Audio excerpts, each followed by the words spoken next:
నియోజకవర్గాల ఇన్ఛార్జ్లతో 9వ జాబితాను వైసీపీ విడుదల చేసింది. నెల్లూరు ఎంపీ అభ్యర్థిగా విజయసాయిరెడ్డి, కర్నూలు ఎంపీ అభ్యర్థులుగా మాజీ ఐఏఎస్ అధికారి ఇంతియాజ్, మంగళగిరి అసెంబ్లీ అభ్యర్థిగా మురుగుడు లావణ్యను వైసీపీ అధిష్టానం నియమించింది.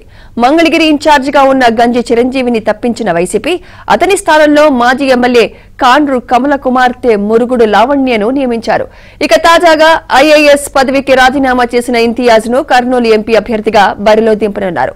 నెల్లూరు జిల్లాకు చెందిన ఎంపీలు ఆదాల ప్రభాకర్ రెడ్డి, వేమిరెడ్డి ప్రభాకర్ రెడ్డి టీడీపీలో చేరడం దాదాపు ఖరారైంది. దీంతో నెల్లూరు ఎంపీ అభ్యర్థిగా విజయసాయిరెడ్డిని వైసీపీ అధిష్టానం ప్రకటించింది. నియోజకవర్గాల ఇన్ఛార్జ్ల 9వ జాబితాపై మరింత సమాచారం మా ప్రతినిధి సత్య అందిస్తారు. సత్య, నియోజకవర్గాల ఇన్ఛార్జీలకు సంబంధించి 9వ జాబితాను కొద్దిసేపటి క్రితం వైఎస్ఆర్ కాంగ్రెస్ పార్టీ విడుదల చేసింది. దీంట్లో ముఖ్యంగా నెల్లూరు ఎంపీ విషయంలో కొనసాగుతున్న సందిగ్ధం కూడా ఈ రోజు వీడిందని చెప్పుకోవచ్చు. వేణుంబాక విజయసాయిరెడ్డిని నెల్లూరు ఎంపీ అభ్యర్థిగా ఎంపిక చేసినట్టుగా ప్రకటించారు.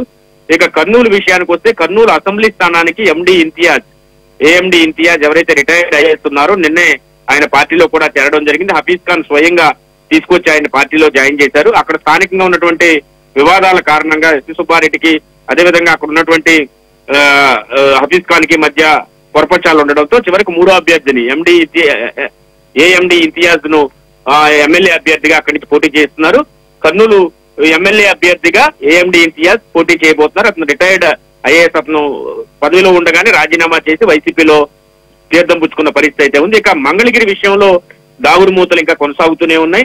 మొదట్లో ఆర్కే తనకు సీటు రావటం లేదని తెలుసుకుని పార్టీకి రాజీనామా చేసి కాంగ్రెస్ లో జాయిన్ అయ్యారు.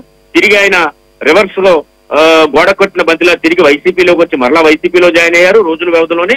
ఆ తర్వాత అప్పుడు మంగళగిరి ఇన్ఛార్జిగా ఎవరైతే గంజి చిరంజీవులకు ఇవ్వడం జరిగింది, ఒక బీసీకి స్థానాన్ని కేటాయిస్తున్నాం అని చెప్పి ఎంతో గొప్పగా వైసీపీ ప్రచారం చేసుకుంది.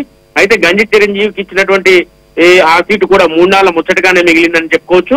అతని స్థానంలో ఇప్పుడు తాజాగా మురుగుడు లావణ్య, ఎవరైతే మురుగుడు హనుమంతరావు కోడలు, అదేవిధంగా కాండ్రు కమల కుమార్తె మురుగుడు లావణ్యను కొద్దిసేపటి క్రితమే వైసీపీ అధిష్టానం తిరిగి మంగళగిరి ఇన్ఛార్జి అంటే సమన్వయకర్తగా నియమిస్తూ పత్రికా ప్రకటన విడుదల చేసింది. అంటే మంగళగిరి కావచ్చు, ఇటువంటి కీలకమైనటువంటి స్థానాల్లో ముఖ్యంగా నారా లోకేష్ పోటీ చేస్తున్నటువంటి స్థానం ఈసారి తెలుగుదేశం పార్టీ ఖచ్చితంగా గెలుపొందుతుందని, మొదట గెలిచే సీట్ ఇదే అవుతుందని తెలుగుదేశం పార్టీ భావిస్తున్న నేపథ్యంలో అక్కడ ఎవరిని పెడితే బాగుంటుందనే దాని మీద అనేక ఆలోచనలు వైసీపీ అధిష్టానం చేస్తుంది.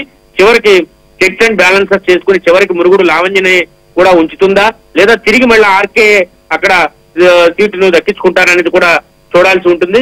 ఇప్పటికే 3 అభ్యర్థులు అటు ఇటుగా మారిపోయారు అక్కడ.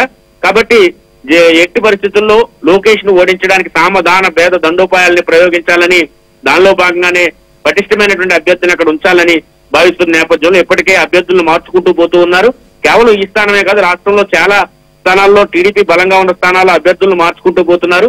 ఒక కన్ఫ్యూజన్ స్టేట్ వైసీపీ అభ్యర్థుల ఎంపికలో కొనసాగుతుందని మనం ఖచ్చితంగా ఈ వివరాలన్నీ చూస్తే అర్థమవుతుంది. ఇప్పటికే చాలా చోట్ల అభ్యర్థులను ఒక జిల్లాలు కూడా మార్చేసి వారిని ట్రాన్స్ఫర్ చేసేసిన పరిస్థితి అయితే ఉంది. దీనిపైన విపక్షాలు కూడా గట్టిగా స్పందించాయి. ఎస్సీ, ఎస్టీ, బీసీ, మైనారిటీలకు సంబంధించిన వారిని అయితే ట్రాన్స్ఫర్ చేస్తున్నారు తప్పించి ఓసీ అదేవిధంగా సొంత సామాజిక వర్గానికి చెందిన వారికి మాత్రం ప్రయారిటీ ఇస్తున్నారు అనేది కూడా ప్రధాన ఆరోపణ వైసీపీ పైన ఉంది. దానికి తగ్గట్టుగానే ఇప్పుడు తాజాగా బీసీ సీట్ కాబట్టి ఇప్పటికే 3 సార్లు మార్చేశారు అని చెబుతున్నారు. ఇప్పుడు ఇచ్చిన వ్యక్తి కూడా బీసీ అయినప్పటికీ కూడా మంగళగిరిలో మరలా ఆ సీటు మారదు అని అనడానికి గ్యారెంటీ లేదని కూడా మనం చెప్పుకోవచ్చు. Right, thank you Satya.